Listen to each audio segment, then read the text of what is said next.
গোসাইরা, এই জায়গায় তো অনেক গোসাই আছেন, তো এই গোসাইদের বীজে কি ফসল হয় আমাকে একটু বলো। যেহেতু ওটাকে বীজ বলা হয়, তাই তো বীজ বলে, তো বীজ মন্ত্র বলে তো নাকি অগোসাই? দ্বিতীয় প্রশ্ন করেছে, এই প্রশ্নটা করার পরে যেখানে ধাক্কা মেরেছে, এই প্রশ্নে ওই ধাক্কা আসে না যে মানুষ এক, কিন্তু এত ধর্ম কেন? তাতে বলেছে কালী ভক্ত, শিব ভক্ত, রাম ভক্ত, হরি ভক্ত, অনুকূল ভক্ত, এরা সবাই একই ধর্মের মানুষ, সনাতনী বা হিন্দু ধর্মের। এরা কিন্তু আলাদা ধর্মের মানুষ না। ধর্মের ব্যবধান দেখাতে গেলে হিন্দু, মুসলমান, খ্রিস্টান, বৌদ্ধ, শিখ, জৈন, পার্সি, এই হচ্ছে ধর্মের ব্যবধান। যখন ধর্মের ব্যবধান বলতে যাব, একই মানুষ, কেউ হিন্দু ধর্মী, কেউ মুসলিম ধর্মী, কেউ খ্রিস্টান ধর্মী, কেউ কারো নয় সহমর্মী। এখানে একটা প্রশ্ন রেখেছে, 3 নম্বরের প্রশ্ন করেছে যে কৃষ্ণ মন্ত্র বীজে তোমরা দীক্ষা দান করো। একটা ভালো কথা বলেছে, আমার চোখে সেই কৃষ্ণের চরিত্র আমি ভালো দেখি না, এটা বুদ্ধিমানের পরিচয় দিয়েছে। কারণ তুমি কৃষ্ণকে ভজন করতে পারো, কিন্তু আমি যেটা দেখছি সেটা শ্রীকৃষ্ণ বাঁশি বাজাইয়ে, পরের স্ত্রীর মন মজাইয়ে, গভীর রাত্রিতে বনের মধ্যে নিয়ে তাদের নিয়ে যে ঘটনাটা ঘটিয়েছে, কাজটা তো ভালো না। তারপরে বলেছে তারপরে দ্বারকায় গেল, তারপরে মথুরায় গেল, এই একটা ভুল করেছে। তারপরে মথুরায় গেল, বৃন্দাবন থেকে মথুরায় গিয়ে আগে কুজি বুড়িকে বিয়ে করলো। ও বলেছে এতগুলো বিয়ের পরে তারপরে আবার কুজিকে বিয়ে করে, বলেনি? কথা বলছে তো নাকি? তবে ওর কোনো ভুল নাই কেন? বলছে আমি লেখাপড়া জানি না, আমি চাষি মানুষ, আমার নাই জ্ঞান নাই হুঁশ, যদি কোনো জায়গায় ভুল টুল হয়ে পড়ে এটা গুরুদেব যেন ঠিক করে দেয়, বলেছে না? এই জন্যে আমার উচিত এটা ঠিক করা। যেহেতু এখানে ওপেন ক্যামেরায় কবিগান হচ্ছে, সারা পৃথিবীর মানুষ জানতে পারবে। আজকে যদি আমি ভুলটাকে সংশোধন না করি, তাহলে পৃথিবীর মানুষ ভাববে যে শিষ্য যেমন গুরুও সেই রকম, নাকি? তাহলে বৃন্দাবনের লীলা করে শেষ, তারপরে মথুরায় করলো প্রবেশ, কুজি বুড়িকে বিবাহ করলো। সেখানে কংস ধ্বংস করার পরে তারপরে দ্বারকায় গিয়ে 16,100 না 16,108টা বিয়ে করে। তারপরে কুরুক্ষেত্র যুদ্ধে যিনি কৃষ্ণ নীলপদ্মে নিজে অর্জুনের রথের সারথ্য করেছিলেন। খুব ভালো কথা, ওনার চোখে ভালো দেখেনি, না দেখাই যেতে পারে। আমি একটা চশমা চোখে দিয়েছি সাদা, কাজটা সাদা, চশমাটার কাজ যদি নীল হতো, নীল হলে এখানে কি দেখা যেত? সবাই নীল পোশাক পরে আছে, এটা কাচের দোষ। কিন্তু সবাই কি আপনারা নীল পোশাক পরে আছেন? তাহলে তুমি যে দেখছো এটা তোমার চোখের দোষ বাবা, এটা কৃষ্ণের দোষ নয়, এটা তোমার চোখের দোষ। তাহলে এই নিয়ে এবার কবিগান শুরু হলো, প্রশ্ন হয়ে গেল, এবার জবাব। সবাই যদি একটু এগিয়ে গিয়ে বসেন না, আর এগোনোর কই জায়গা, ঠাসাঠাসি করেই তো বসেছে, কোনো ফাঁকাফাঁকি তো নাই। এইদিকে জায়গা আছে, এইদিকে বসতে পারেন, এইটুকু আমি বলতে পারি। কারণ মা বাবা যেভাবে বসেছেন আপনারা, এরপরে আর গা ঘেঁষাঘেঁষি করে বসা ঠিক না। তো এই মাঝখানে একটু ফাঁকাফাঁকি আছে, একটু মাখামাখি করতে পারেন, ওটা আপনার মানসিকতা নির্ভর করে, তাই না? অনেকে আবার একজনের গায়ের গন্ধ সহ্য হয় না, আছে না? ঠিক না? আবার ও বলছে অনেকের গায়ের গন্ধ বেশিও হয়। আরে গায়ের গন্ধ সহ্য করা যায় যদি পা দিয়ে দেয়।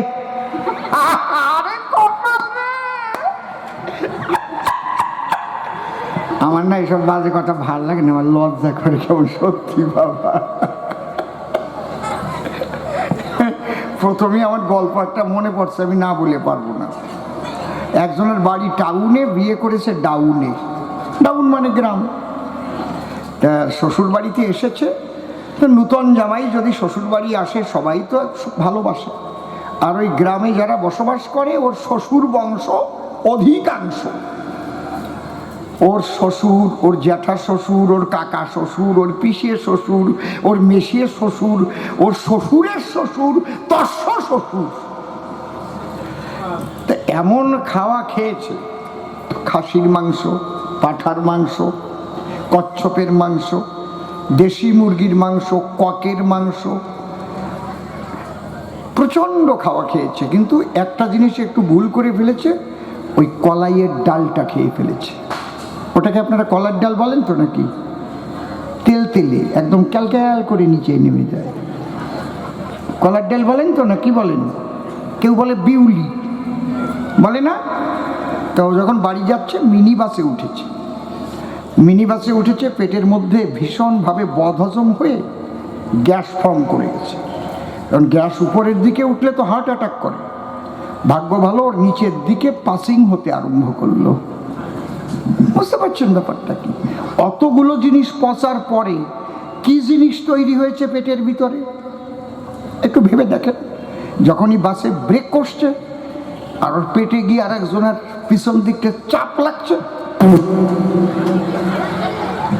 উড়ে দুর্গন্ধ। ওই ওই মা নাকে কাপড় দিয়েছে, এখানে কি গন্ধ বেরিয়েছে নাকি? এক ভদ্রলোক বলছে, দাদা কাজটা কে করছেন? ভালো হচ্ছে না, একদম ভালো হচ্ছে না। ও ভাবলো তাহলে ভালো হচ্ছে না যখন, তাহলে আমি আর একটু ভালো করে দেবার চেষ্টা করি, চেপে চেপে ধরি। এবার ভীষণ চেপে ধরেছে। চেপে ধরলে কি হবে? ও তো অবলা জাত, একটু ফাঁকা পেলেই তোর ওই জায়গায় নিয়ে বেরোবে। আবার যখন চাপ পেয়েছে, এবার আর ওই মোটা শব্দ হয়নি, খুব সরুভাবে আর কি চেপে ধরেছে, তো যাইবার যে বেরোবার জায়গাটা খুব সরু হয়ে গেছে। সাউন্ডের পরিবর্তন হয়েছে, কিন্তু গন্ধের তো পরিবর্তন হয়নি। বুঝতে পেরেছে? আরো মারাত্মক গন্ধ।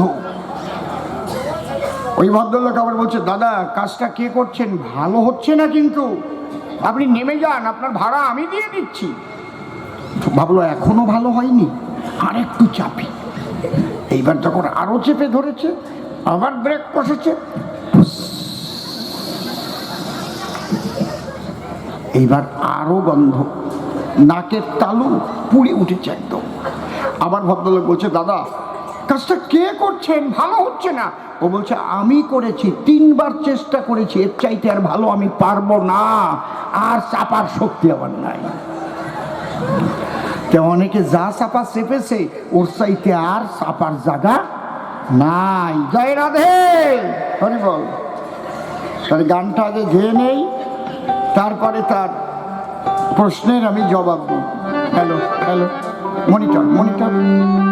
জয় রাধে, জয় রাধে, জয় রাধে, চেক। হ্যাঁ,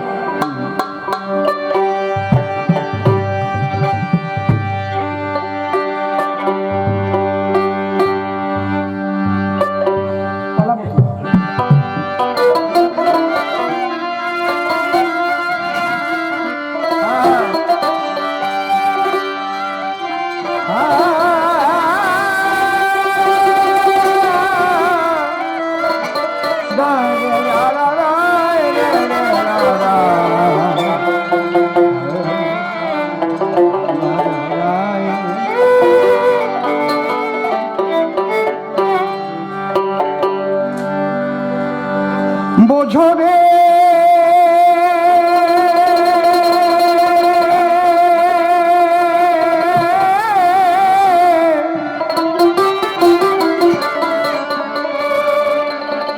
বোঝো রে,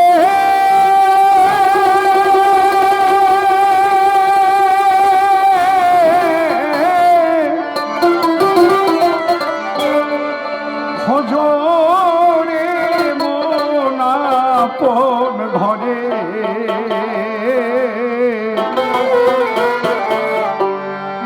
মানুষ কঞ্জনা রে মন, মানুষ কঞ্জনা। খুব ভালো কথা বলেছো বাবা। তোমরা ফসল ফলাও বীজের দ্বারায়, মানুষ তাতে বেঁচে থাকে।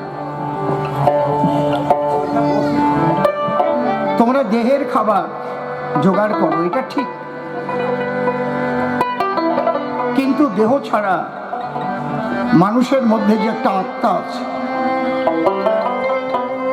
মানুষের মধ্যে যে একটা মন আছে, সেই আত্মা আর মনের খাবারটা কি সেটা কি জানো বাবা? তা তুমি জানো না বাবা, তা তোমরা তৈরি করতে পারো না। সেটা তৈরি হয় একমাত্র হরিনাম কৃষ্ণ নাম প্রেমের দ্বারাই। প্রেমের খাদ্য আত্মা খায়। আর সে আত্মাকে যদি জানতে চাও তাহলে সদ্গুরুর আশ্রয় নাও। তুমি যত কথা বলেছো এটা অনেক নিম্নমানের, এটা দেহের কথা বলেছ, আমি স্বীকার করি। তোমরা চাষিরা দেহের খাবার জোগাড় করো, কিন্তু আত্মার খাবার তোমরা জোগাড় করতে পারো না। তাই যদি পারতে তাহলে আজ মানুষ কবি গান শুনতে আসতো না, মানুষ হরিনামের আসরে যেত না, মানুষ ভাগবত শুনতে যেত না, মানুষ সাধুগুরু সঙ্গ করতে যেত না। সেখানে গেলে আত্মার খাবার হয়, মনের খাবার হয়। ঠিক না বেটি? বলুন আপনারা। আপনারা তো ভাত খেয়ে ঘুমিয়ে পড়তে পারতেন। তাহলে দেহাতীত সত্তা আত্মা, তাকে জানার কি পদ্ধতি আছে? এটা পাওয়া যায় সদ্গুরুর কাছে, সাধুগুরুর কাছে। এই যে হাড়ে মাংসে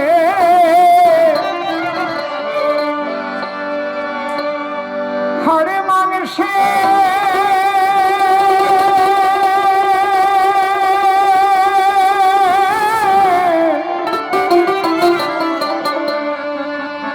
হাড়ে মাংসে জোড়া দেওয়া, আরে এই যে হাড়ে মাংসে জোড়া দেওয়া, হায় কি মজা। আরেকটুরি ভাই, ঘরে খানা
কাহিনী বলবো, আপনারা বুঝতে পারবেন।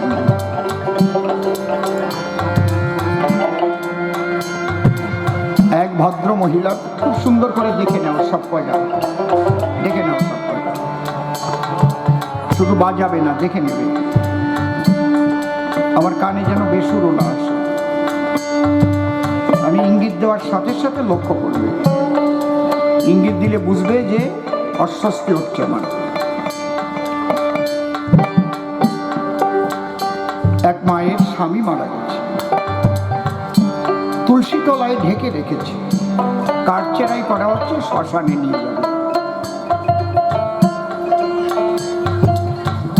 বাড়িতে কান্নাকাটির রোল পড়ে গেছে। যার স্বামী মারা যায় বা যার স্ত্রী মারা যায়, তার বুকে যে কি ব্যথা, সে ছাড়া তো সে কথা কেউ জানে না। জানে কি?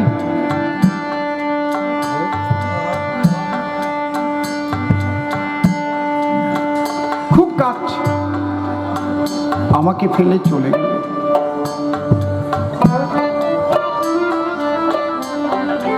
আমি কার ভরসায় থাকবো, কার আশায় থাকবো? এখানে যে মায়েদের স্বামী চলে গেছে, ওই যন্ত্রণা টাকার বস্তা দিয়েও কিন্তু নিবারণ করা যায় না। খুব কাঁদছে, গড়াচ্ছে, ফিট হচ্ছে। এমন সময় এক সাধু ওই বাড়িতে উপস্থিত হচ্ছে, সিদ্ধ মহাপুরুষ। গিয়ে বলছে, মা, মা, তুমি এমন করে কাঁদছো কেন মা? বলে, আমি কাঁদবো না, আমি কাঁদবো না তো আপনি কাঁদবেন? আমার প্রাণ ও প্রিয়তম, আমার ইহকাল পরকালের বান্ধব আমাকে ফেলে জন্মের মতো চলে গেছে। কে? আমার স্বামী। আমা, তুলসী তলায় কার দেহ শায়িত আছে? ওই যে চোখে দুটো তুলসী পাতা দেওয়া। বলে, ওই তো আমার স্বামীর মরদেহ।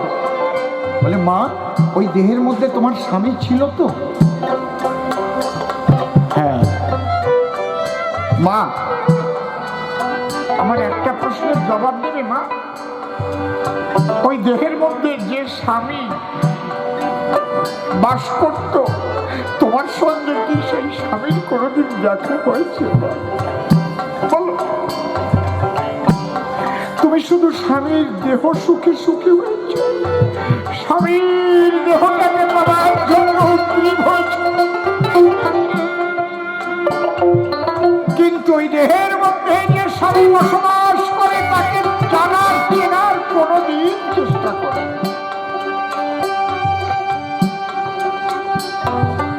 মায়ের চোখের জল শুকিয়ে গেছে, তাই তো? ওমা, তুমি তোমার স্বামীকেও চেনোনি, আর তুমি তোমাকেও চেনো না।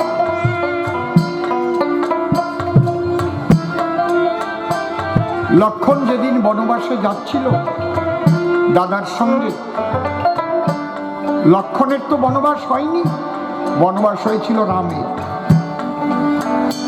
লক্ষণ খেতে বসেছিল, মা সুমিত্রা তাকে খেতে দিয়ে চুপ চুপ করে কাঁদছে। লক্ষণ দেখে বলছে, মা, তুমি কাঁদছো কেন গো? শাস্ত্রে লেখা আছে, আমার নিজের দেখা আছে, মা যদি সন্তানকে খেতে দিয়ে চোখের জলে ভাসে, সেই সন্তানের অমঙ্গল নেমে আসে। তখন সুমিত্রা বলেছে, লক্ষণ, জানিস না? তুই তো জানিস তোর দাদা রাজা হবে, রামচন্দ্র আজ অধিবাস, কিন্তু এই চেয়ে দেখ, অযোধ্যার সমস্ত মানুষের চোখে জল ঝরছে। ওই চেয়ে দেখ, আকাশ বাতাস তরুলতা পশু পাখি সবাই যেন রাম রাম বলে যাচ্ছে।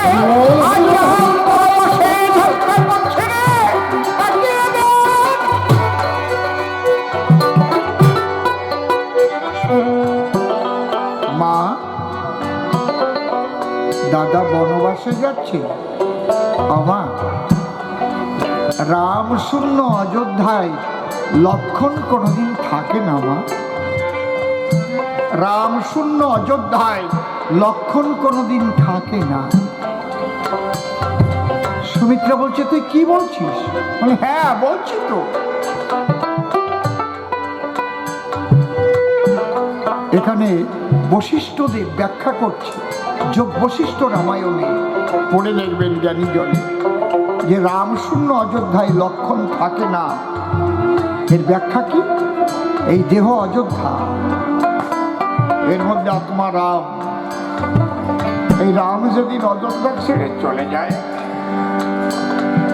চোখের একটা লক্ষণ আছে, বলে না, এই তোর তাকানো লক্ষণ ভালো না, তোর মুখের কথা বলার লক্ষণ ভালো না, তোর চলার লক্ষণ ভালো না, বলে না? যেদিন রাম চলে যায় অযোধ্যা ছেড়ে, সেদিন চোখ থাকে কিন্তু আর দেখতে পারে না, কান থাকে আর শুনতে পারে না, মুখ থাকে আর বলতে পারে না, পাও থাকে আর চলতে পারে না। সমস্ত লক্ষণ রামের সঙ্গে সঙ্গে চলে যায়।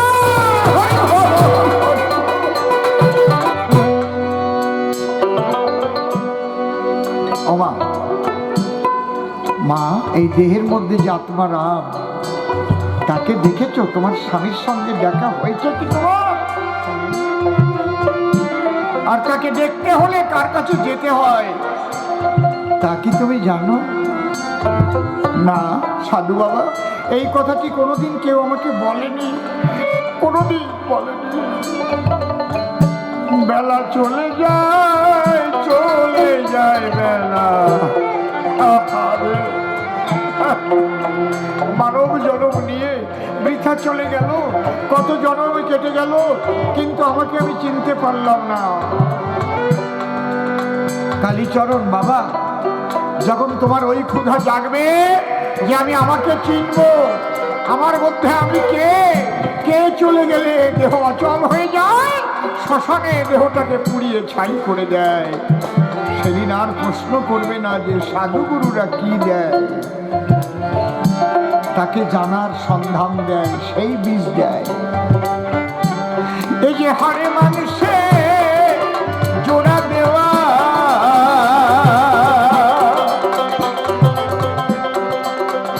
এই যে হারে মানুষে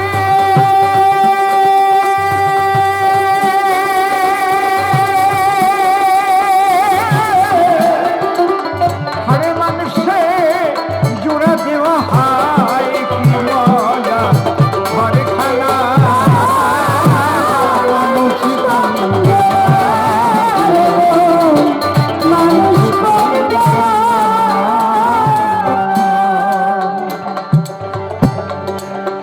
নীরব হয়ে থাকবে সে না থাকলে এই ঘরের ভিতর একদিনও তো সন্ধান করলি না।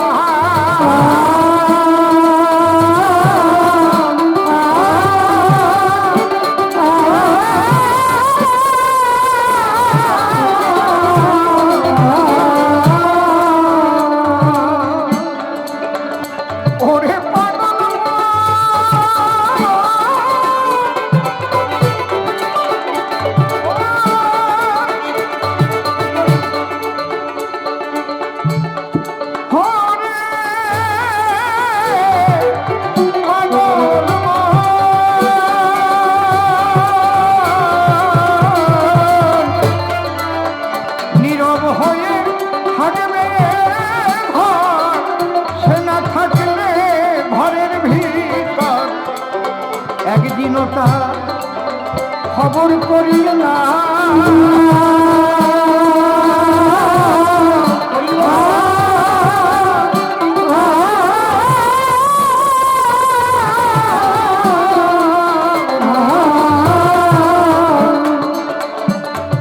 সে চলে ফেরে যখন তখন,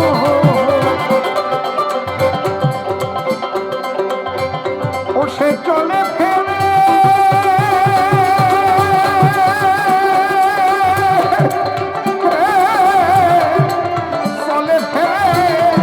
যখন তখন কথা কয় না,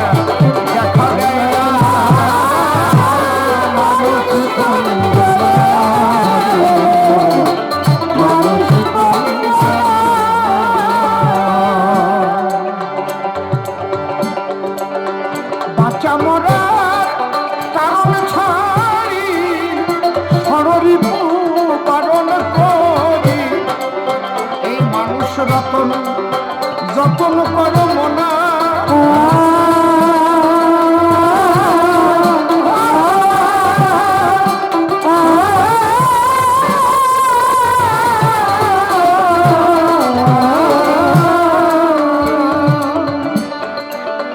ওরে বাঁচা মরা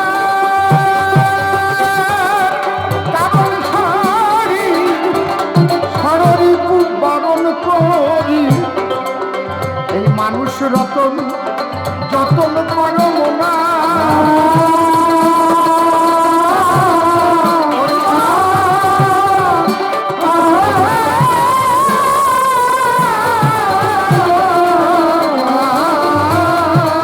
সে কোন ধামে বসত করে, ভাইকে কমাবেন না, ও সে কোন ধামে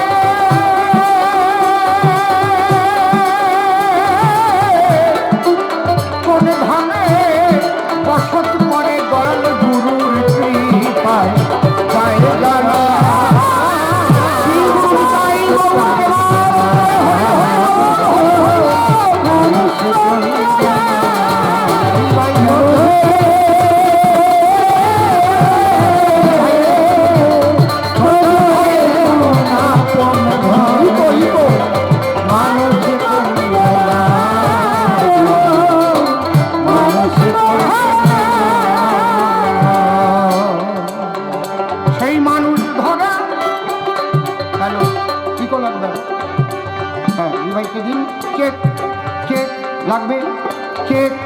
হ্যাঁ, হ্যালো, বড় বক্সটা দিয়ে ছেড়ে দিন। মানুষ ধরা মানুষ হলে, ঠিক আছে এবার ওরে তার হুকুমে মানুষ চলে। তোমরা পেলে পারে করো ভজনা,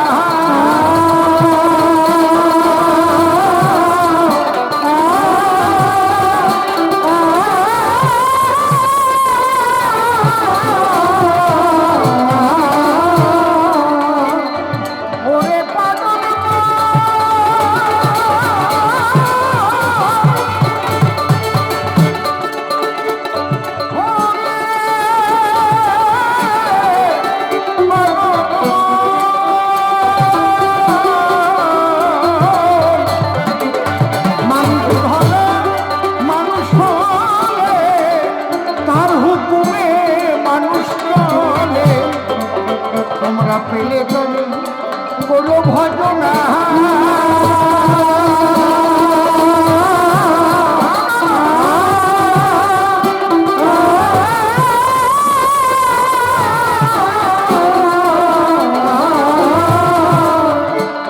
গোসাই অমূল্য শুধু পরকে বোঝায়,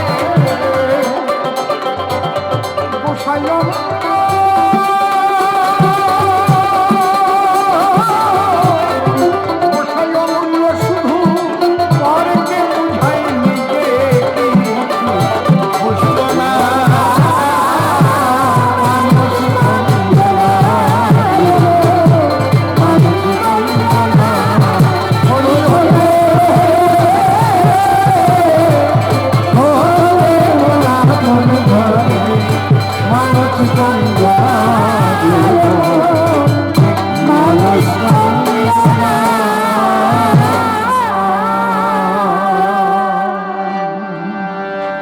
শ্রীগুরুর শ্রীপাদ পদ্ম হৃৎপদ্মে করে আরাধ্য শুদ্ধ চিত্তে প্রণতি জানাই।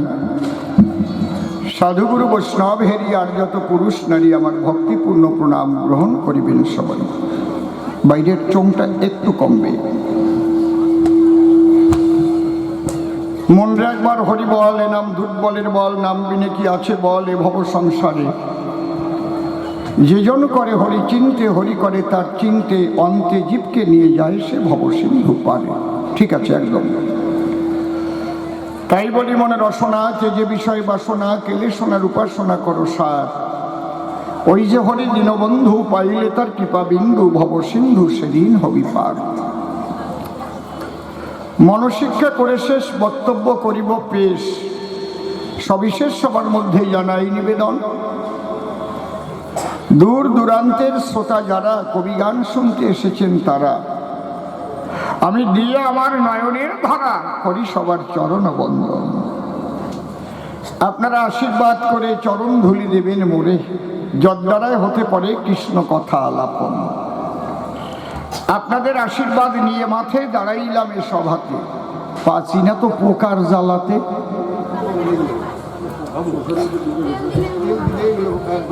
এখানে পানে তেল মেখে দিয়ে দেন, দেখবেন সব পোকাই পানে বসে যাবে। বা কলার পাতায় তেল মেখে দিয়ে দেন। কলার পাতা কো, কলার পাতা, কলার পাতা যদি পারেন দেন, না পারেন আমি 2-4 কামড় খাই, আর কি করব। কামড়ালে তো সহ্য করা যায়, নাকের মধ্যে চোখের মধ্যে ঢুকে গেলে কি হয়। সুন্দর হয়েছে সবার সভাখানা, মনোলোভা বসেছেন যেন দেবী দেবা। বারে বারে আমি সবাইকে করি প্রণাম দান। এত সুন্দর সভা দেখে বড় শান্তি জেগেছে আমার বুকে। আপনারা আমাকে আশীষ করবেন দান। এইবার অসীম সরকার নামটি ছাড়ি,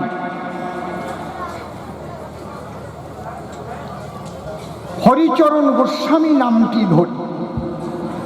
কবির পাল্লা করিবার দায়, দাঁড়াইলাম এ সভাতে আমি আজ জোর হাতে। আগেই প্রণাম করি সেই হরিচরণ গোস্বামীর রাঙা পায়।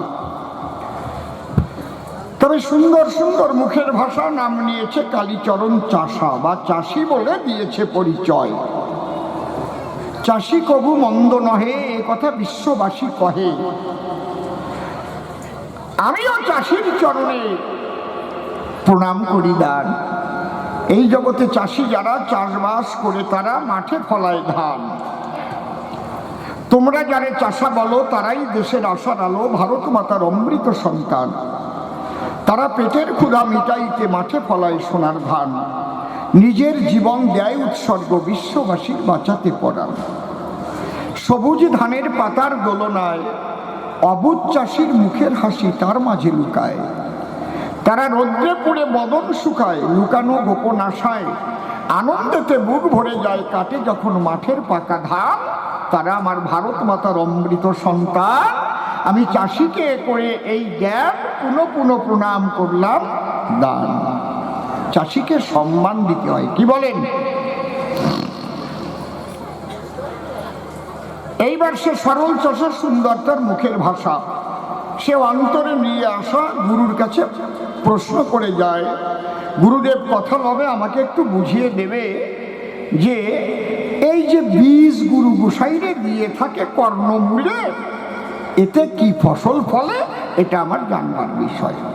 শোনো বাবা, মূলত এই নাম বীজে প্রেমের ফসল ফলে, প্রেম ফল ফলে। নামে কি হয়? প্রেম ফল ফলায়। আর এই প্রেমের ফলের দ্বারায় কি হয়?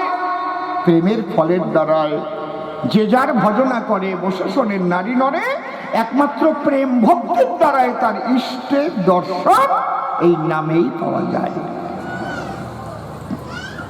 আপনি দোকানে যাবেন, কোনো একটা জিনিস ক্রয় করবেন, কিনবেন, তার নাম তো বলবেন নাকি? বাজারে গেলেন, আপনি তরকারির দোকানে গিয়ে তো বলবেন আমাকে 1 কেজি আলু দিন, বা 500 গ্রাম উচ্ছে দিন, বা 500 গ্রাম ভেন্ডি দিন, ফুলকপি দিন, বলতে হবে তো নাকি? না গিয়ে যদি বলেন দেন, দোকানদার দেন, দোকানদার মনে মনে ভাববে তাই এর মতো পাগল তো আর জগতে নেই, আরে কি দেব? তাহলে নাম বস্তুকে নির্দেশ করে, ব্যক্তিকে নির্দেশ করে। তুমি যদি কালীকে চাও তাহলে কালী বীজে দীক্ষা নেও। কালী বীজ আছে, কৃষ্ণ বীজ আছে, শিবের বীজ আছে, সরস্বতী বীজ আছে, দুর্গার বীজ আছে, গণেশের বীজ আছে, বিভিন্ন দেব দেবতার আলাদা আলাদা বীজ আছে। সদ্গুরু কারা? শিষ্যকে দেখে বুঝতে পারে তারা যে এই দেহে কোন বীজ দিলে ফসল ফলবে কুতূহলে। আর যারা সদ্গুরু নয়, বিজনেস গুরুগিরি বিজনেস করবার তরে গ্রামে গ্রামে ঘুরে তারা একসাথে একই বীজে দীক্ষা দেয়। সব জমিতে সব ফসল ফলে কি? আপনারা কি বলেন? ফলে কি? কথা বলেন। সব জমিতে সব ফসল ফলবে? এই মাঠে ফুলকপি হবে, এই জায়গায় ফুলকপি হয়, পাতাকপি হয়, এই যে বিলের মধ্যে হবে, বিলের মধ্যে হবে কি? কথা বলছেন না কেন? হবে না। ওর একটু উঁচু জমি দরকার হবে। ওই বিলের মধ্যে পটল লাগালে হবে? এই জায়গায় ধান হবে, পাট হবে, তাই তো? একটু উপরের দিকে সর্ষে হবে। তাহলে এক এক জমিতে এক এক বীজের ফসল ভালো হয়। এই জগতে চাষি যারা এই কথা ভালো জানে, তারা সেই ধরনের চারা তৈরি করে তখন সেই ফসল জন্মায়। ঠিক সদ্গুরু যারা শিষ্যকে দেখে বুঝতে পারে তারা।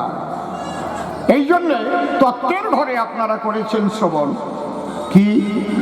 শিষ্যের হবে কর্ণজনী, গুরুর জিহ্বা লিঙ্গখানি, নিষ্কামেতে করিবে রমণ। হরিনামের বীর্য ফোঁটা পূর্ণ হবে মণিকোঠা, চিত্রানিতাই করবে আস্বাদন। সেই গর্ভে পুত্র হলে জ্ঞান নামক পুত্র মিলে, সেই পুত্র লম্বে উচ্চারিয়া কুণ্ডলিনী চেতন করে জীব নিয়ে সহস্রে পরাশিবে দিবে মিলাইয়া। জয় রাধে। কিন্তু গুরুর মধ্যে পার্থক্য আছে। আমি বলি আপনাদের কাছে, যারা গুরুগিরি ব্যবসা করে খায়, বলে না যে আমাদের কয়েক পুরুষ যাবত আমরা এই গুরুগিরি করেই খাই, আছে না, একে বলে কুলগুরু।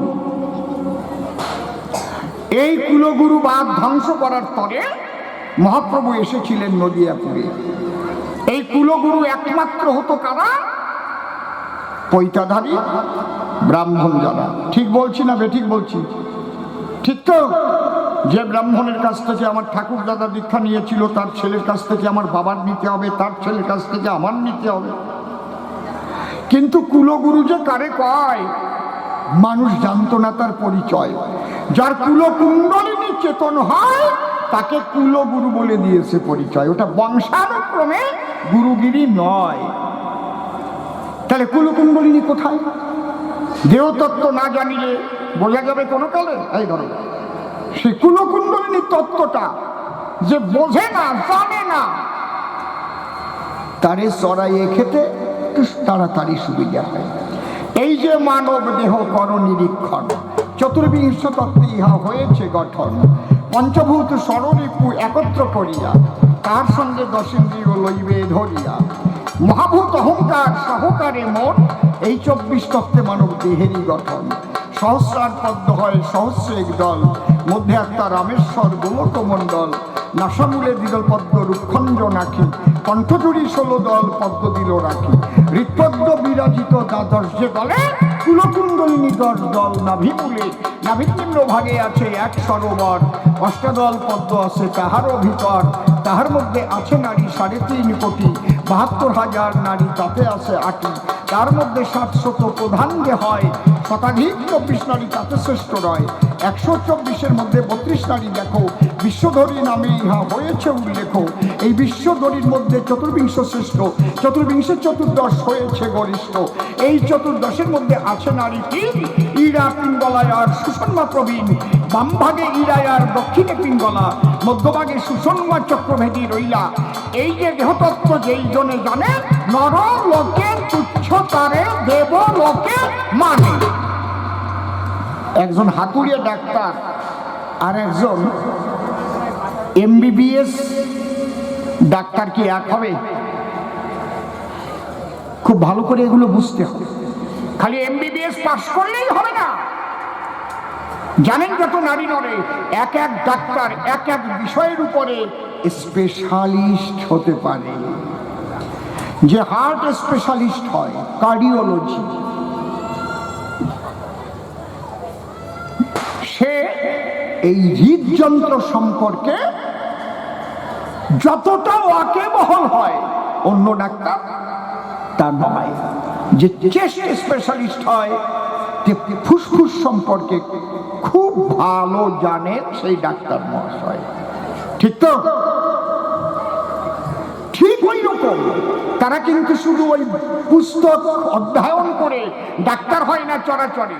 একটা দেহকে কেটে খণ্ড খণ্ড করে তার কোথায় কোন যন্ত্র বিরাজ করে, কোন অঙ্গ প্রত্যঙ্গ দেহের ভিতরে, সেগুলোকে সমস্ত বিষয়ে অভিজ্ঞতা সঞ্চয় করতে হয়। ঠিক যেমন সদ্গুরু কারা? কুলকুণ্ডলিনী চেতন করে নিজের আত্মসত্তাকে দেখতে পারে। এই দেহের ভিতরে কোন স্তরে কে বাস করে, সমস্ত সন্ধান জানে তারা। তো সেই গুরু আর বংশানুক্রমে ব্যবসায়ী করে খায় গুরু এক হবে? এক হবে কখনো? বংশানুক্রমে যারা গুরুগিরি করে খায় তারা ভাবে একটা দুটো শিষ্য করতে পারলে 1 বিঘা জমির ফসল হয়। অন্তরে আছে ভাবো, শিষ্য বাড়াবার জন্য আমি দালাল লাগিয়ে দেব। দেখেছেন, কানে দেব ফিস ফিস, মাসে মাসে চাঁদা দিস। না, ওই গুরু নয় বাবারে। এই জন্য একটা গান আছে, শোনো।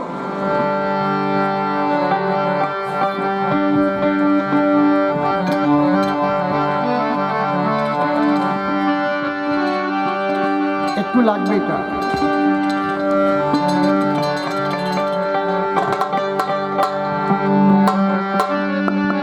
উত্তর দেহ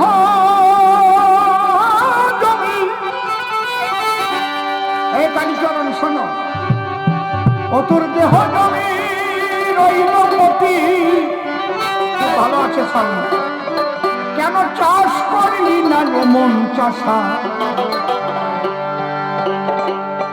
শেষকালে হবে দুর্দশা, শেষকালে হবে দুর্দশা,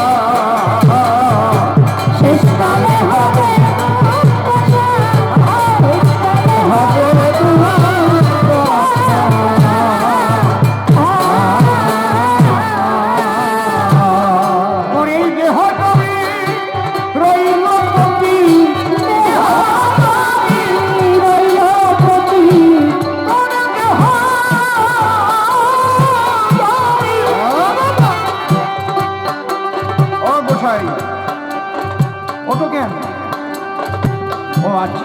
বাইরের কাজ সারবা, তোর দেহ জমি রইল পতি,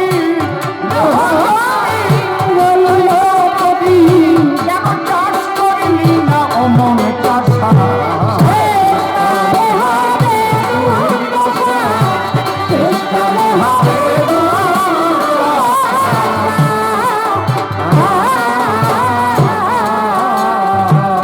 এই গানটা একটু লক্ষ্য করে শুনুন, সব বলা আছে। তাহলে চাষ করতে হবে দেহ জমি, দেহ জমি চাষ করবা কি দিয়ে? বলদ পাবা কোথায়, লাঙল পাবা কোথায়? এই দেহের মধ্যে আছে। এইগুলো কি ওই চাষি বলতে পারবে? 6টি বলদ আছে ঘরে,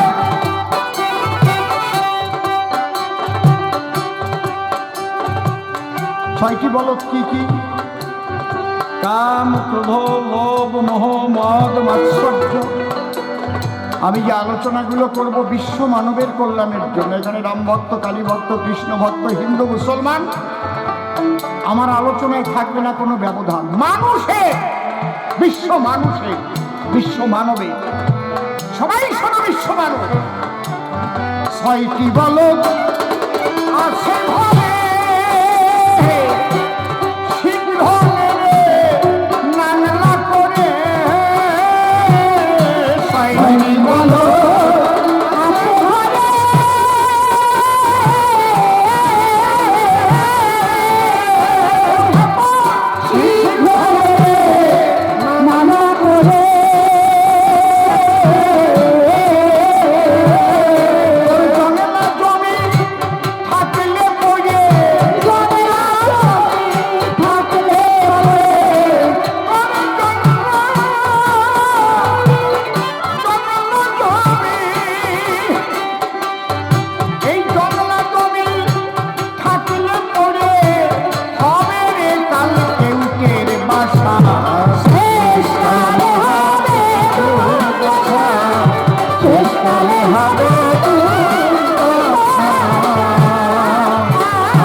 যাকে তোমরা হিন্দু বলো, মুসলিম বলো, খ্রিস্টান বলো, কালী ভক্ত বলো, রাম ভক্ত বলো, যা বলো, মানুষ, সমস্ত মানুষের ভিতরে আছে কাম, ক্রোধ, লোভ, মোহ, মদ, মাৎসর্য।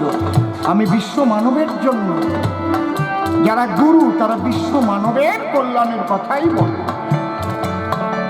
এবং সনাতন ধর্ম সেই কথাই শিক্ষা দিয়েছে। কি? সর্বতে সুখিন সন্তু, সর্বসন্ত নিরাময়া। বিশ্বের সবাই সুখী হোক, সবাই নীরব হোক, সবাই শান্তি পাক, এবং প্রত্যেকটা গুরু গোসাইদের তাই কামনা করা উচিত। আমি হিন্দু ধর্মের মানুষ বলে শুধু হিন্দুর কল্যাণ চাইব না, কোনো গোসাই তা করে না। বিশ্ব মানবের কল্যাণ। এই 6টি বলদকে নাংলা করতে হবে, তাহলে এদের খাদ্য দিতে হবে। এরা কি খেতে ভালোবাসে, কি খাবার দিলে এরা বসে আসে। লাঙলে জুড়ে দিলে ঠিক মতো চাষ করা যায়। কোন লাঙলে? জ্ঞানের লাঙলে 6 বলদকে জুড়ে দিলে এরা ঠিক মতো জমি চাষ করবে। বাহ, তাহলে কৃষক লাগবে তো, চাষ করলে তো হবে না। দেহের 10টি শকে বশ করে খেপা রে ও খেপা রে খেপা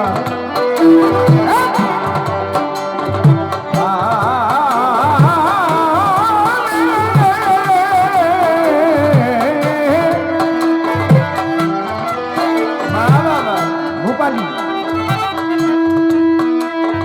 সারে গা বাধা সা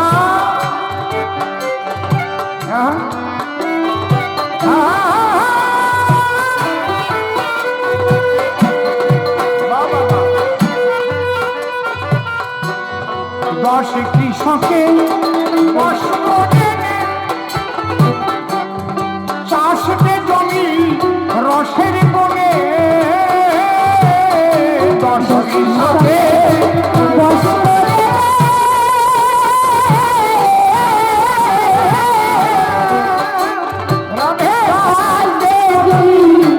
রসের বনে এই 10 কৃষক কে কে জানতে হবে তো নাকি? এটা কি কালীচরণ বলে দেবে? পারবে না। হরিচরণের মতো যারা গোসাই আছেন, যারা গুরু কৃপা লাভ করেছেন, তারাই তত্ত্ব বলতে পারে। 5টা জ্ঞানেন্দ্রিয়, 5টা কর্মেন্দ্রিয়, এই 10টা ইন্দ্রিয় যারা কাজ করে, কৃষকরা তো কাজ করে। তাহলে জ্ঞানেন্দ্রিয় 5টা কি কি? চক্ষু, কর্ণ, নাসিকা, জিহ্বা, ত্বক। আর কর্মেন্দ্রিয় 5টা কি? হস্ত, পদ, ভুজ, লিঙ্গ, পাক। এই যে 10টা ইন্দ্রিয়, এই ইন্দ্রিয়কে তোমার বশে আনতে হবে। তাহলে বশে আনার পদ্ধতি কি তা কি জানে কালীচরণ? বাবা যদি এগুলো তুমি জানতে চাও তাহলে দীক্ষা নাও। আর যদি ভাবো যে আমি চাষ করবো, খাওয়া দাওয়া করবো, প্রোডাকশন বাড়াবো, করে বেড়াও গিয়ে আমার কাছে আসে।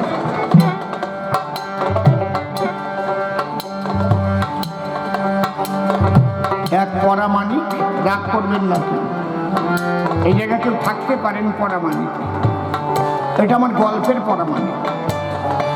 সে বাড়িতে ত্রিনাথের মেলা দিয়েছে।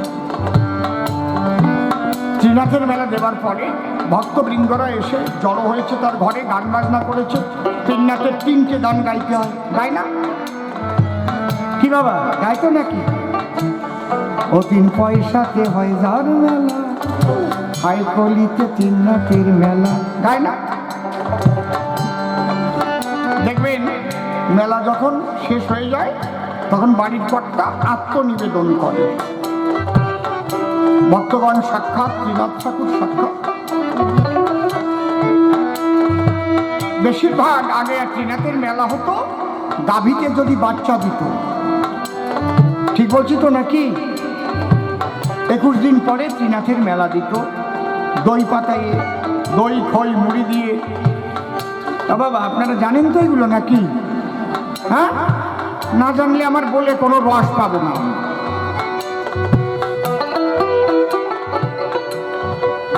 তখন দাঁড়িয়ে বলছে, গলায় গামছা নিয়ে, ভক্তগণ সাক্ষাৎ, ত্রিনাথ ঠাকুর সাক্ষাৎ।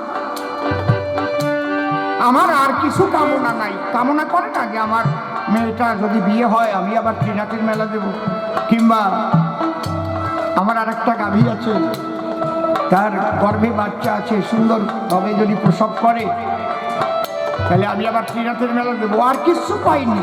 ও বলেছে কি তা জানেন? ও বলেছে যে আমি আর কিছুই কামনা করি না, আমি যেন জন্মে জন্মে নাপিত হয়ে জন্মাতে পারি। এখন ভক্তরা তো অবাক হয়ে, এটা কি কথা হলো? এ কি কথা? তখন একজন জিজ্ঞেস করেছে, আচ্ছা ভাই একটা কথা বলো, কি? অনেকে অনেক কিছু কামনা করে, তা তুমি এই কথা বলছো কেন? জন্মে জন্মে যেন নাপিত হয়ে জন্মাতে পারি। বলে এটা তোমরা বুঝতে পারবো না। কেন? এই পরামানিক হয়ে জন্ম নেওয়া যে কি শান্তি, এ তোমরা জানো না। বলে কেন? হারে কপাল, দেখো তোমরা ধান লাগাইলে মনে করো বন্যার জলে ধান ভেসে গেল, কি হবে? কান্নাকাটি আরম্ভ হবে চাষি। তোমরা মাঠে বাকলাই ফসল করলে, এমন বৃষ্টি হলো বাকলাই ফসল পচিয়ে গেল, হবে তো? হ্যাঁ। তোমরা টাকা রাখলে অনেক টাকা পাবা বলে দেখো কত টাকা মারি গেল রোজভ্যালি, সারদা,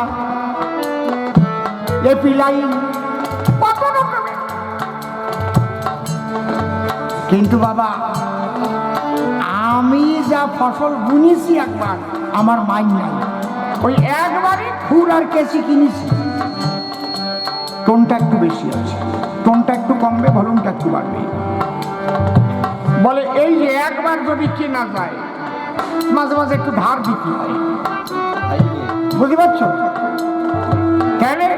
চুলদারি কিন্তু মানুষের পারবেই, বন্যা হোক আর ঝড় হোক আর সুনামি হোক, চুল আর দাড়ি ও কেউ ঠেকাতে পারবে না কোনো কিছুতে, কিন্তু এই ফসল নষ্ট করতে পারবে না। আমাদের কাছে আসতেই হবে, আর আমরা রাজার কান ধরে টেনে দাড়ি শেষে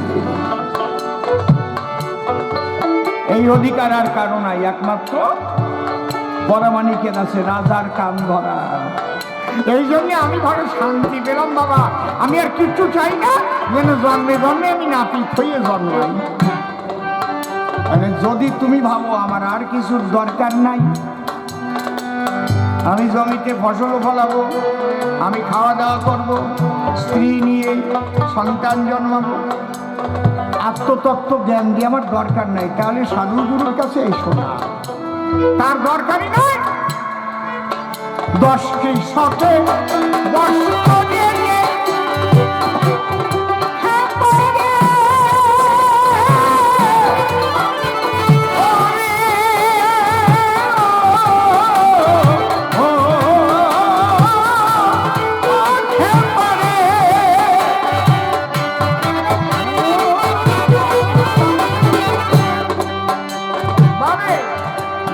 কৃষকে 10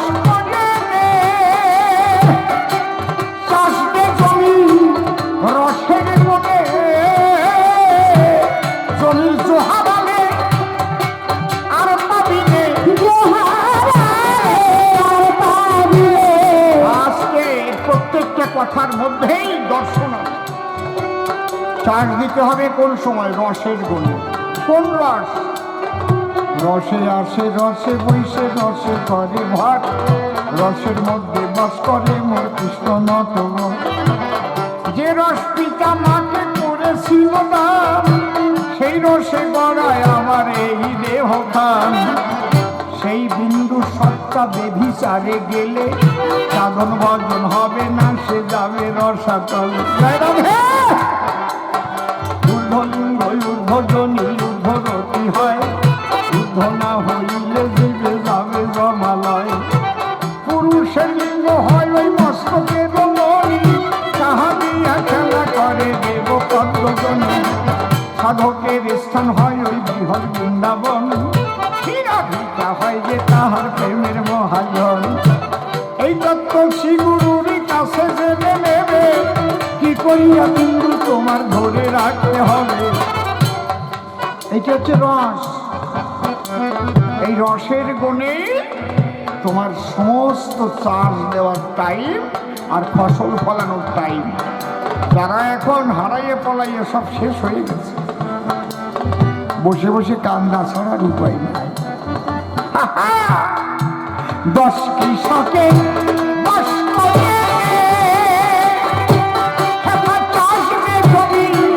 রসের গুণে, 10 কৃষকে 10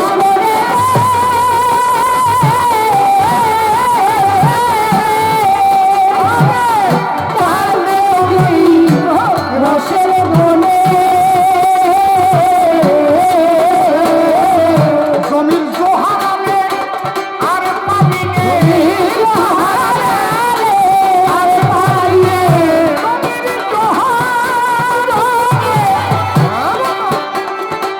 জমির জোহারে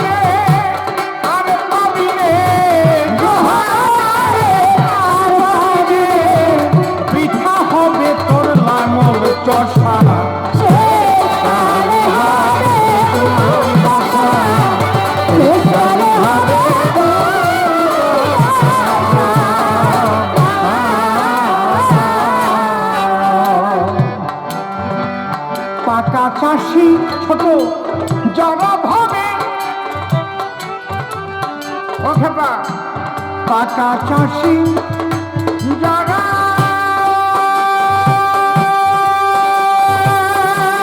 ভাবে তার কাছে চাষ শিখতে হবে। পাকা চাষি যারা ভাবে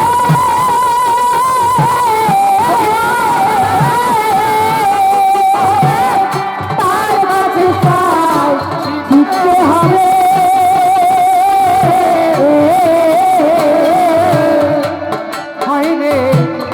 পাকা চাষি যারা ভাবে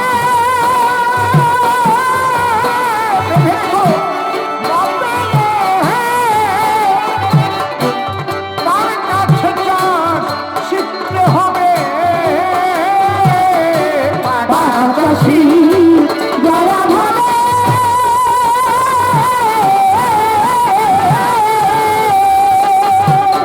তার কাছে চাষ শিখতে হবে।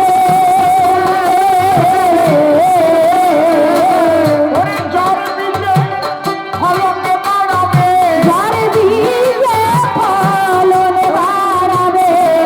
ও বাবা, সব বীজ কিন্তু এক রকমের হয় না। ভিডিও থেকে যে বীজগুলো দেয় পঞ্চায়েত হয়ে আসে। এই জন্যে কোন বীজে কোন ফলন ভালো হবে এটা চাষিরা, যারা পাকা চাষি তারা জানে, ঠিক কিনা? বাবা, ওরে যার বীজে ফলন বাড়াবে, যার বীজে ফলন বাড়াবে, যার বীজে ফলন বাড়াবে, তার কাছে করে যাওয়ায় আশা শেষ কালে হবে দুর্দশা, শেষ কালে হবে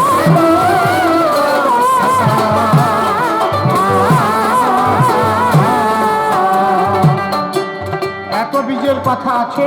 এর মধ্যে প্রধান বীজ কোনটা? গৌর কাজল বীজের মোড়া। তার মানে গৌর কাজল মানে গৌর বর্ণা রাধারানী, আর কালো বর্ণ কৃষ্ণ। কালো বর্ণ কৃষ্ণ, হ্যাঁ,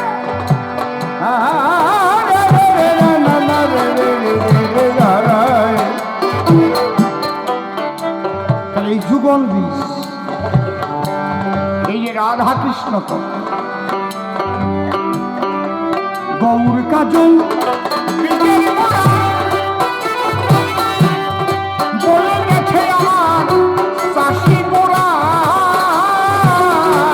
গৌর কাজল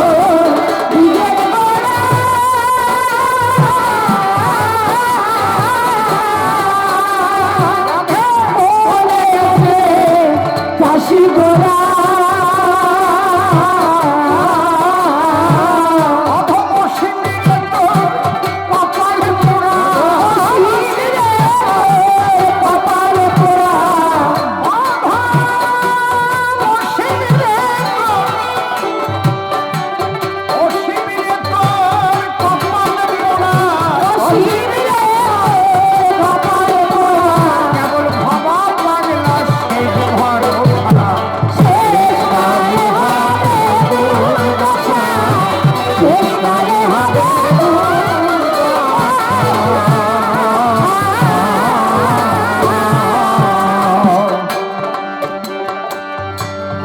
আমি অনেক তত্ত্ব ব্যাখ্যা করে বললাম গানে, কোন বেশি আছে কোনটায় বললাম গানে গানে, অনুমান নহে বললাম দেখাইয়ে বর্তমানে। আমি একটা প্রশ্নের জবাব কিন্তু চলছে, এখনো আর দুটো ধরি নাই, খেয়াল আছে তো? আমি দুই এক কথায় জবাব দিতে পারতাম, কিন্তু আপনাদের আমি ফাঁকি দেব না। যতটা গুরু কৃপায় লাভ করেছি ঢেলে দিয়ে যাব।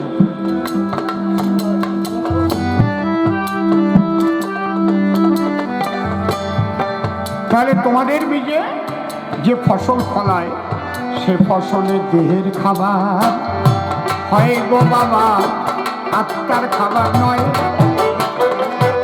আত্মা মনের খাবার পেতে চাও যদি যাও সাধুর দর্শন। জয় রাধে। যখনই টোন কমবে একটু ভলিউম বাড়বে, এটা নিয়ম, সবসময় লক্ষ্য রাখবে এটা। সেই আত্মার মনের খাবার পেতে মানুষ সাধু সঙ্গ করে, আর গুরুর দেওয়া বীজের দ্বারায় প্রেম ফল ফলতে পারে।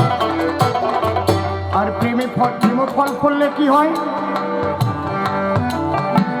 পাগল বিজয় সরকার, ভাবুক কবি, প্রেমিক কবি, সাধক কবি, যিনি অসীম সরকারের দাদু গুরু ছিলেন, তিনি বলেছেন প্রেমে দেখায় সবই সমান, ভক্তি দেখায় মুক্তির সোপান। জ্ঞানী করে পথের সন্ধান সহজ সরল, প্রেমিক হলে ঝরায় তারা দুই নয়নের ঝড়।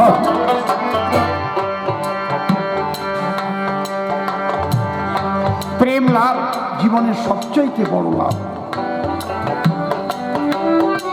বলছে মানুষের ধর্ম কি? আমি কালী ভক্ত, কৃষ্ণ ভক্ত, রাম ভক্ত, হরি ভক্ত, মুসলমান, হিন্দু, খ্রিস্টান এগুলো বুঝি না। আমি বুঝি মানুষ। সমস্ত মানুষের একটাই ধর্ম, সে হচ্ছে মনুষ্যত্ব।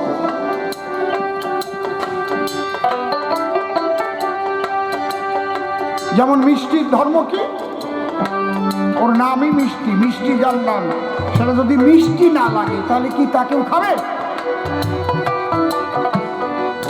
বিভিন্ন রকমের হতে পারে, একই ছানার বড়া, কিন্তু প্রত্যেকটার মধ্যে বাবা মিষ্টি আছে ভরা। কেউ পান্তুয়া খায়, রসগোল্লা খায়, কেউ কালাকাঁদ কিনে খায়, কেউ ছানার জিলেপি পেলে পরে কিনে নিয়ে, কেউ বোঁদে খায় গো আবার বাবা বাবা, কেউ খায় রসমালাই, কিন্তু এক ছানা দিয়ে তৈরি সবই মিথ্যা বলি নাই।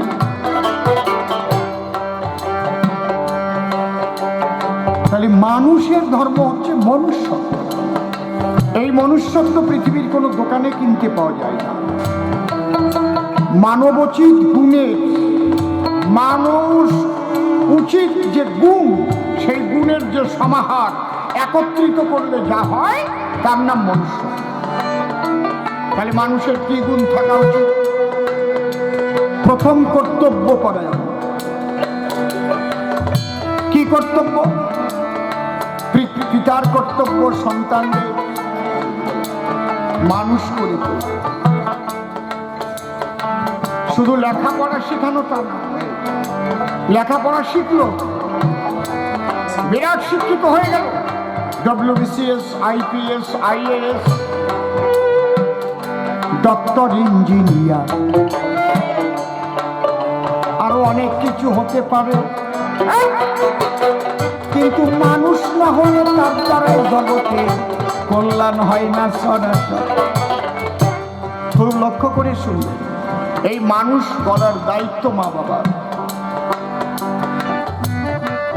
ডাক্তার হতে পারে, ইঞ্জিনিয়ার হতে পারে, বিরাট পুলিশ অফিসার হতে পারে, ডিএম হতে পারে, প্রশাসনের বড় কর্তা হতে পারে, বড় মন্ত্রী হতে পারে,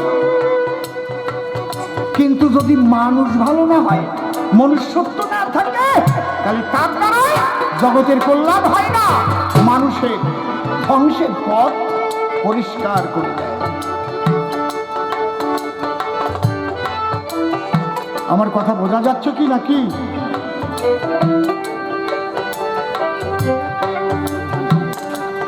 যদি মনুষ্যত্ব বলে কিছু থাকতো তাহলে আরজি করে ওই খুন হতো? হতে পারে? যদি মনুষ্যত্ব বলে কিছু থাকে তাহলে ডাক্তার হয়েছে ওরা, কিন্তু মানুষ হয় না, জানো?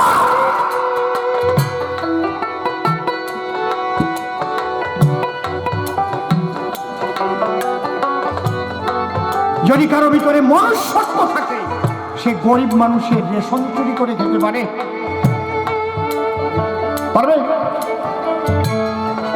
গরিব মানুষ, গরিব মানুষ এক মুঠো খাবার জন্য কত কষ্ট করছে। মানুষ আলাদা জিনিস। এই মানুষ, আমি হিন্দু দেখি না, মুসলিম দেখি না, খ্রিস্টান দেখি না, বৌদ্ধ দেখি না, জৈন দেখি না, পার্সি দেখি না, রাম ভক্ত দেখি না, কৃষ্ণ ভক্ত দেখি না, কালী ভক্ত দেখি না, আমি দেখি মানুষ হয়েছে কিনা। হরি হরি বল। এই জন্য লালন ফকির গান লিখেছে, মানুষ গুরু নিষ্ঠা যায়, মানুষ গুরু নিষ্ঠা যায়, মানুষ গুরু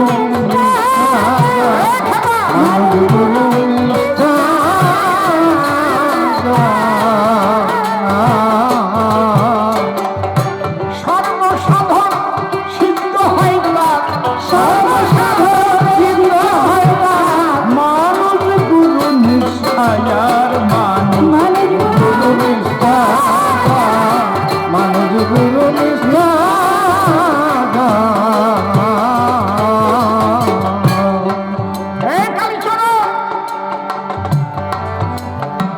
প্রত্যেকটা মা বাবার কর্তব্য সন্তানকে শুধু শিক্ষিত করা না, তাকে মানুষ করা। আর এই মানুষ করতে হলে ছোট একজন মানুষের আশ্রয় দাও। কোন বেশি আছে? লিকেজ হচ্ছে, কিসে আছে? মনিটরে নাকি? তুই শুনতে পাচ্ছিস না কিসের কোন বেশি আছে? কিসের?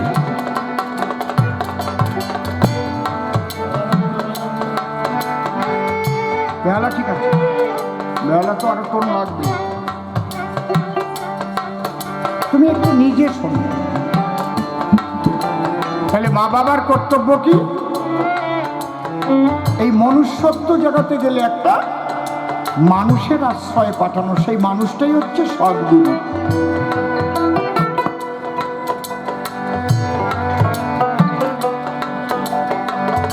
যার জীবনে সদ্গুরু নেই সে তো কান্ডারিবিহীন মানুষ। তার নৌকা কোন দিন যাবে তার ঠিক নাই। যে নৌকার মাঝি নাই, যে নদীতে ছেড়ে দিলে কোন জায়গায় যাবে তার ঠিক আছে। মাঝি হচ্ছে সদ্গুরু। মাঝি সে তোমার দেহতরি কিভাবে চালাতে হবে এই শিক্ষা দেবে। কোন ঘাটে কে বসা আছে, কোন ঘাটে তুমি যাবে, কোন ঘাট থেকে কাকে তুলবে। তাহলে মা বাবার কর্তব্য শুধু শিক্ষিত করা নয়, মানুষ করা, মানুষ করা। তাই মানুষের কাছে দেওয়া, সেই মানুষের কাছে গিয়ে বিশুদ্ধ ভজন পাওয়া। আমি অসীম সরকার হয়ে একটা কথা বলছি। বাবা বসে পড়ো, বসে পড়ো, তুমি দাঁড়িয়ে পড়ছো। অসীম সরকার বামফ্রন্ট আমলে বিশেষ কারণে 7 সালে 1 মাসের জন্য আমাকে সিকিউরিটি দিয়েছিল সরকার, বিশেষ কারণে। ওটা কোন থানা যেন বাবা শ্রমণ? Regent Park. একজন সাব ইন্সপেক্টর ছিলেন, আমি তাকে ভুলতে পারবো না জীবন। আমি 1 কাপ চা তাকে খাওয়াতে পারিনি আমার পয়সায়।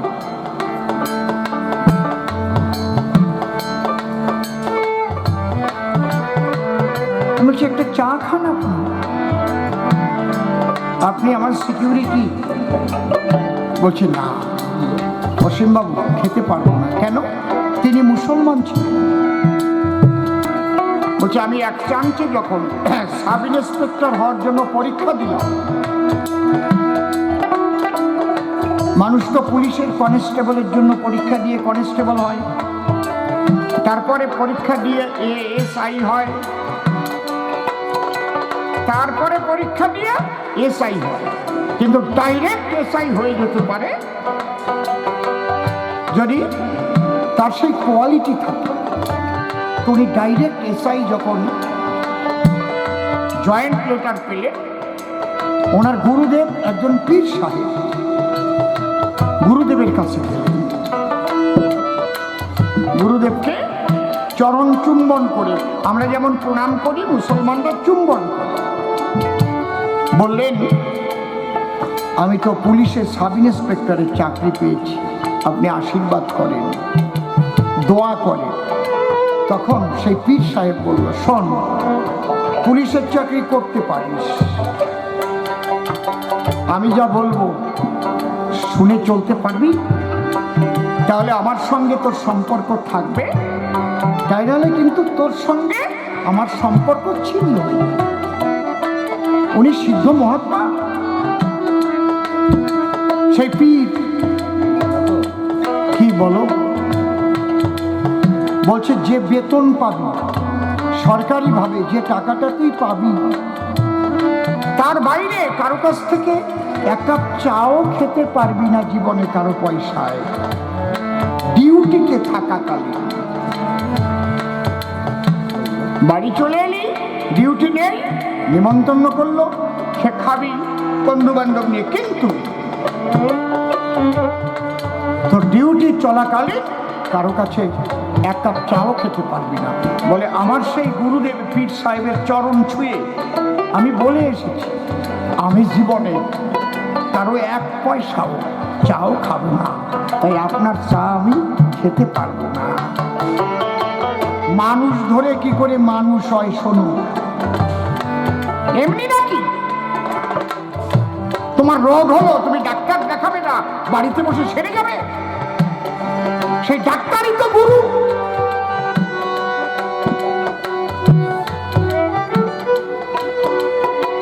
বাবা, এই আলোচনা আপনাদের ভালো লাগছে কি? আজকের আলোচনা ধরে বলুন, ঠিক আছে তো নাকি? সহজ সরল ভাবে জীবের কল্যাণ হয় যাতে, আমি সেই কথা আলোচনা করি। এইবার সন্তানদের কর্তব্য আরো বেশি মা বাবার উপরে, কারণ এই সন্তান জন্ম নিয়েছে মাতৃগর্ভাধারে, পিতার ঔরসে, মায়ের গর্ভাবাসে যে সন্তান জন্ম লয়, সন্তানদের কাছ থেকে যদি সেই মা বাবা ব্যথা পায়, হবে না কৃষ্ণ ভজ, কালী ভজ, রাম ভজ, কাজ হবে না। তাই সবার আগে মা বাবার পূর্ণ আশীর্বাদ চাই। হরি বল। তুমি মা বাবার আশীর্বাদ পাবে না তো তুমি কোনো সাধনে সিদ্ধি লাভ করতে পারবে না। সনাতন ধর্মের প্রথমেই বলেছে, পিতা স্বর্গ, পিতা ধর্ম, পিতা হি পরমন্তপ, পিতরি পৃথিবা পণ্যে প্রিয়ন্তে সত্য দেবতা, জননী জন্মভূমিশ্চ স্বর্গারোপী বরিয়সী।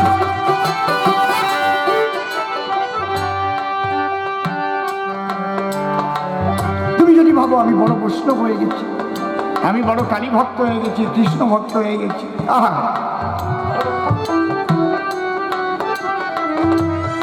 কিন্তু তোমার মা বাবা যদি ব্যথা পায়, তুমি যদি ভাবো আমি বড় শিক্ষিত হয়ে গেছি, আমি বিরাট বিল্ডিং করেছি, এদিক মা বাবা গ্রামে যদি না খেয়ে থাকে, মনে রেখো তুমি শান্তি পাবে না। ওপার বাংলার বড় একজন শিল্পী, আমার আত্মার জগতের অত্যন্ত আপনজন, নাম তার নকুল বিশ্বাস। তিনি একটা গান লিখেছে, কোমল গান। কে বলে ভারতবর্ষে নেই কোনো গাধা, গাধা নেই কোনো গাধা, কে বলে ভারতবর্ষে নেই কোনো গাধা, গাধা নেই কোনো গাধা, ভারতবর্ষে নেই কোনো গাধা, গাধা নেই কোনো গাধা। মা বাবাকে দেয় না খেতে, বউয়ের কোথায় নাচে, এমন গাধায় সংসারে মনে করে নাচে বাবা।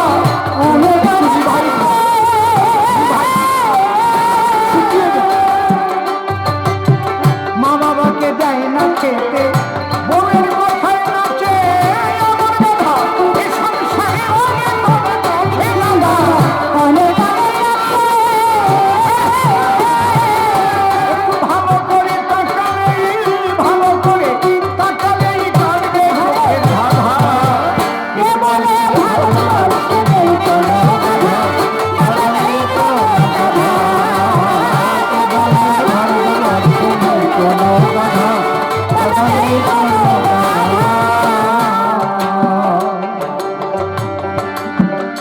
আজকে যে আলোচনাগুলো করছি, যদি কেউ মা বাবাকে ব্যথা দিয়ে থাকো, আজকে রাত্রিতে গিয়েই ক্ষমা চেয়ে নিও।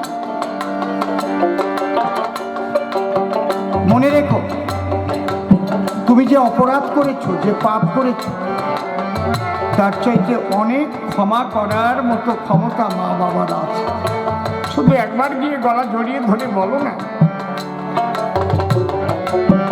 মা মা আমি বড় অপরাধ করেছি, মা তোমাকে ব্যথা দিয়ে।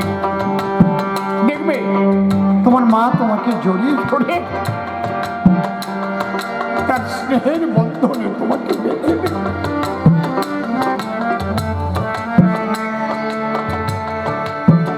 এই মায়ের মন কেমন জানো? অখোকা জানো কি?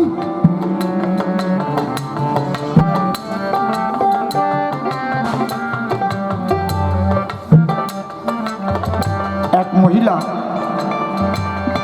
তার পেটে বাচ্চা থাকতে স্বামীটা মারা গেছে।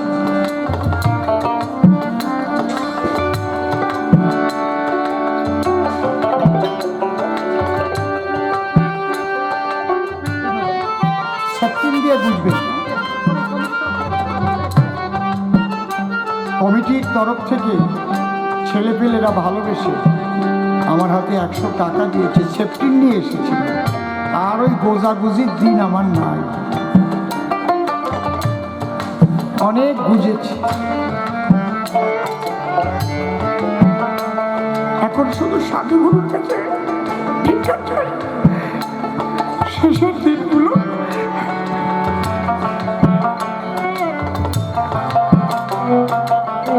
যেন গুরু চিন্তা, গুরু ভাবনা মানুষের কল্যাণের জন্য কাটিয়ে যেতে পারে। সাধু গুরু বৈষ্ণবের সঙ্গ করে তাদের চরণ ধুলো রেখে যেতে পারে।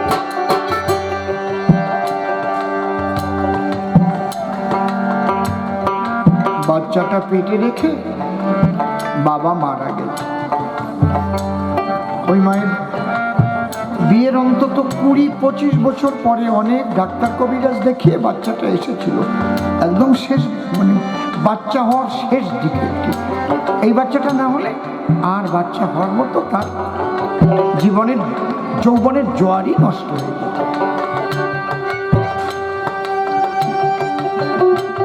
সে আর বিয়ে তো আর করতে পারে না, স্বামী মারা গেছে, বয়সও অনেক হয়ে গেছে।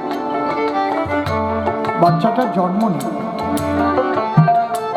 ওই বাচ্চাটার মুখের দিকে তাকিয়েই ভাবলো একে মানুষ করে।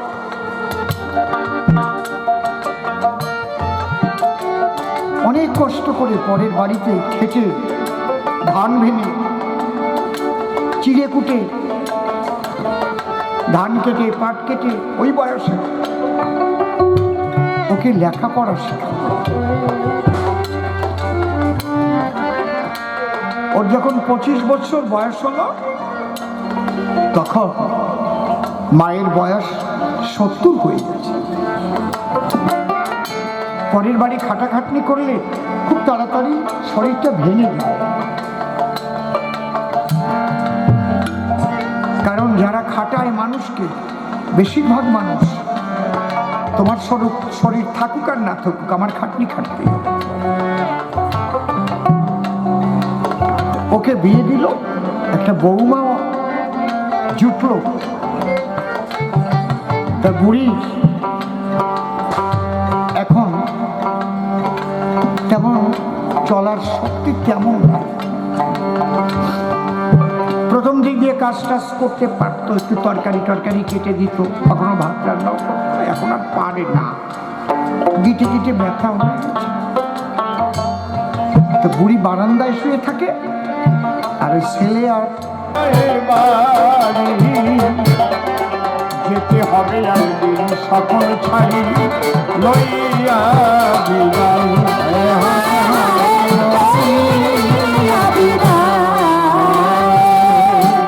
শরীর সাথে সঙ্গ এই হরি না, সাথে সাথে হরি না,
মনুয়া মনুয়া পাগল মনুয়া রে। সেদিন সাথের সাথে এই হরিনাম, সাথে সাথে হরিনাম ধন সম্পদ কি সঙ্গে যায়। কে বাঁধনি কে বাঁধনি কোথায় রে ভাই, কে বাঁধনি কে বাঁধনি কোথায় রে ভাই। কৃষ্ণ ধনে যাবে ভরা হৃদয়ে,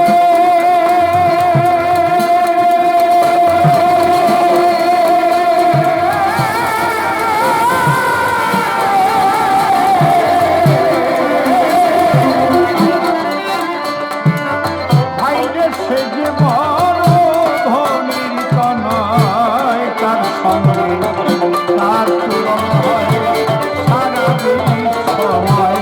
হায় হায় হায় সারা বিশ্বময়।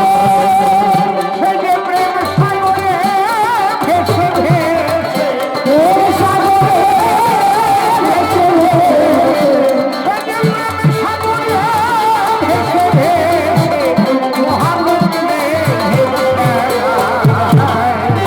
কে বাঁধনি কে বাঁধনি কোথায় রে ভাই, কে বাঁধনি কে বাঁধনি কোথায় রে ভাই। হও না তুমি উজির রাজা,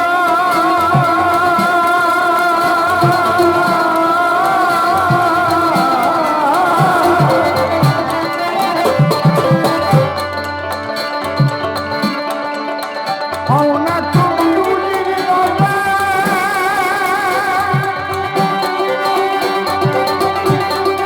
হও না তুমি উজির রাজা। ওরে শ্মশান ঘাটে নাকি সাজা, বুঝিবে তখন কেমন মজা হবে ভস্মময়।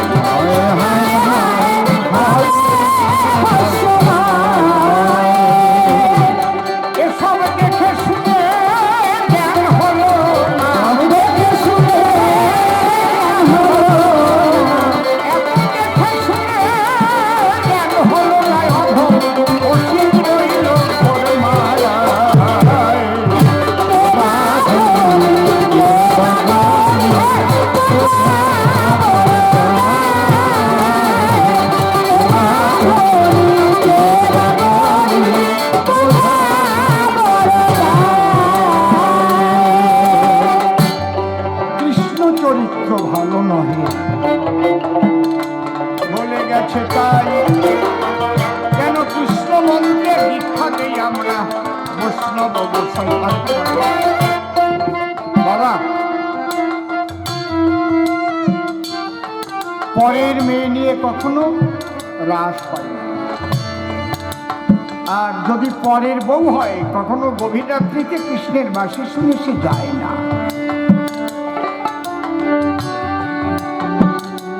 এই পর অর্থাৎ শ্রেষ্ঠ।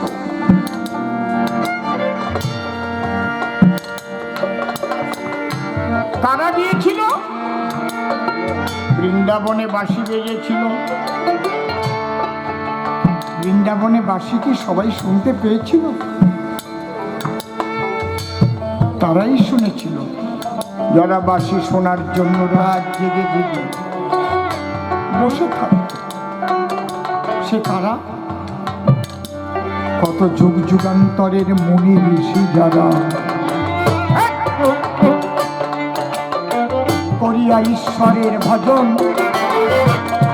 তার চরণে রেখেছিল আত্মনিবেদন। বলেছিল, হে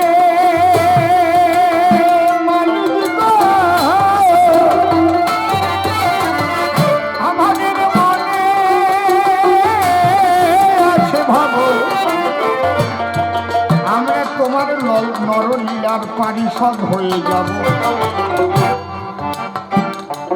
তুমি যখন নরলীলায় যাবে, আমরা তোমার পারিষদ হয়ে তোমার সেই মাধুর্য রস আস্বাদন করব। তখন ঈশ্বর তাদের কথা দিয়েছিল, হে মুনি ঋষিগণ, বাবা আমি যখন দাপরে শ্রীকৃষ্ণ হয়ে মধুর বৃন্দাবনে অবতরণ করব, তোমরা ব্রজবালা হয়ে জন্মগ্রহণ করো।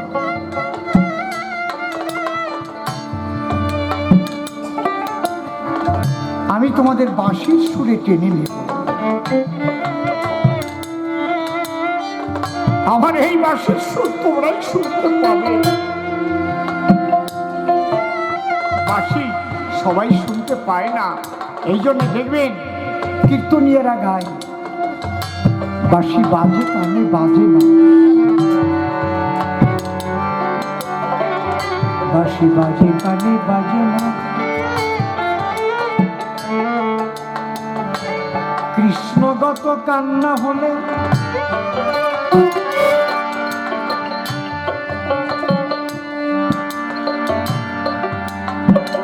কৃষ্ণগত প্রাণ না হলে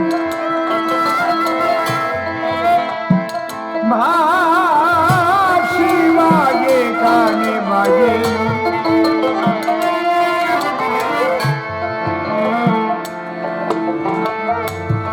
বাঁশি কিন্তু সবাই শুনতে পায়নি গো। বাঁশি শুনবার জন্য যারা জেগেছিল, আকুল আগ্রহে ছিল, যুগ যুগান্তরের ঋষিরা বাঁশি হয়ে এসেছিল, ভোজাঙ্গনা হয়ে এসেছিল। তাদের অন্যের সঙ্গে বিয়ে হয়েছিল, এটাও ঠিক, তাতে কি? ও তো জাগতিক জগতের প্রতি, কিন্তু কৃষ্ণ তাদের কাছে পরমপতি, বিশ্বপতি।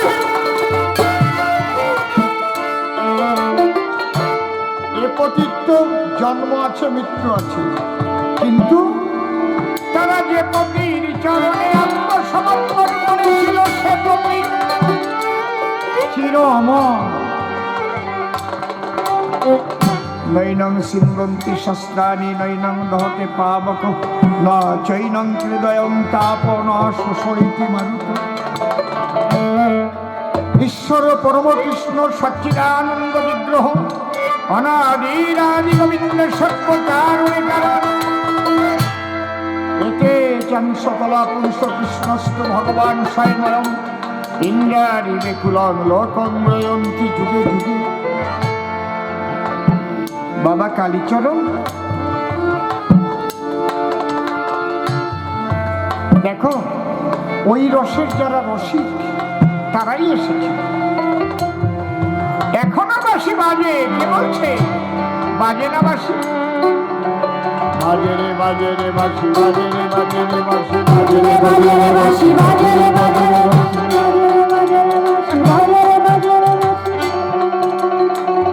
এখনো বাজে, এখনো সেই বৃন্দাবনে বাঁশি বাজে রে, এখনো সেই বৃন্দাবনে বাঁশি বাজে রে, এখনো সেই বৃন্দাবনে বাঁশি বাজে রে। বাঁশি শুনে বনে বনে, বাঁশি শুনে বনে বনে ময়ূর নাচে রে, বাঁশি বাজে রে, এখনো সেই বৃন্দাবনে বাঁশি বাজে রে, এখনো সেই বৃন্দাবনে বাঁশি বাজে রে।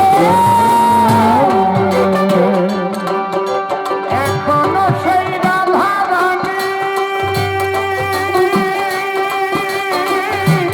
বাঁশি শুনে পাগলি, এখনো সেই রাধা রানী বাঁশি শুনে পাগলি। অষ্ট সখী শিরোমণি, অষ্ট সখী